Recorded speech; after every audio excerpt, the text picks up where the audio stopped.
नमस्कार मित्रों, हमें अपने जीवन में ऐसे कई परिस्थितियों से दो चार होते रहना पड़ता है। कई बार किसी कार्य को करने के पूर्व या किसी समस्या के सामने आने पर उसका निराकरण करने के पूर्व ही हमारा आत्मविश्वास डगमगा जाता है और हम अपना प्रयास करना छोड़ देते हैं और हम हार मान लेते हैं। आइए इसी से जुड़ी एक उत्प्रेरक कहानी हम आपको सुनाते हैं। एक समय की बात है, एक राज्य में एक प्रतापी राजा रहा करता था।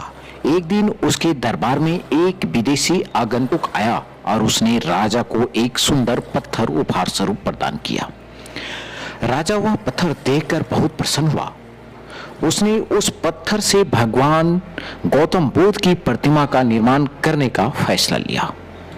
प्रतिमा निर्माण का कार्य राज्य के महामंत्री को सौंप दिया।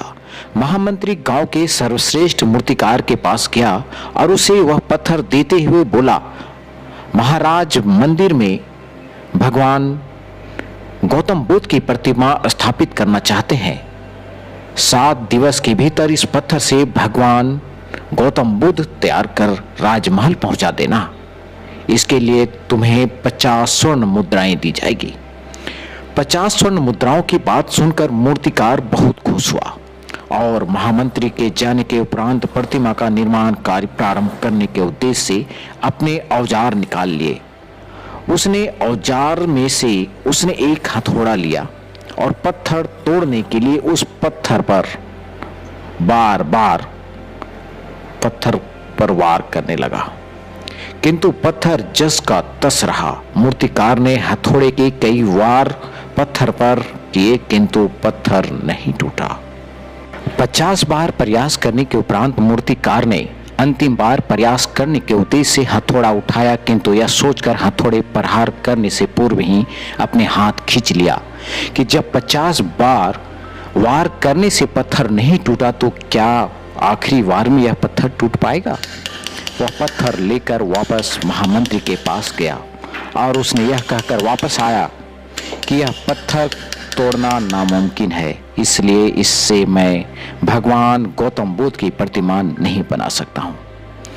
महामंत्री को राजा का आदेश हर स्थिति में पालन करना था, इसलिए उसने भगवान गौतम बुद्ध की प्रतिमा निर्माण करने का कार्य गांव के एक साधारण मूर्तिकार को सौंप दिया। पत्थर लेकर मूर्तिकार ने महामंत्री के सामने ही उस पर हथौड़े से प्रहार किया और वह पत्थर एक बार में ही टूट गया। पत्थर टूटने के बाद मूर्तिकार प्रतिमा बनाने में जुट गया।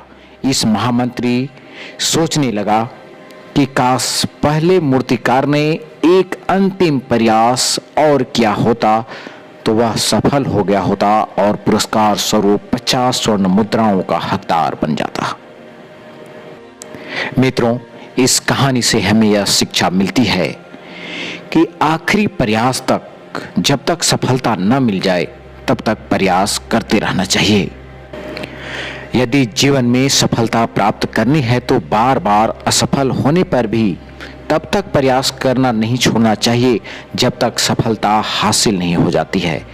क्या पता जिस प्रयास को करने के पूर्व हम हाथ खींच ले वही हमारा अंतिम प्रयास हो और उसमें से हमें कामयाबी प्राप्त हो जाए। अगली कहानी सुनने के लिए यदि हमारे चैनल को आप सब्सक्राइब नहीं किए हैं तो सब्सक्राइब जरूर कर दें।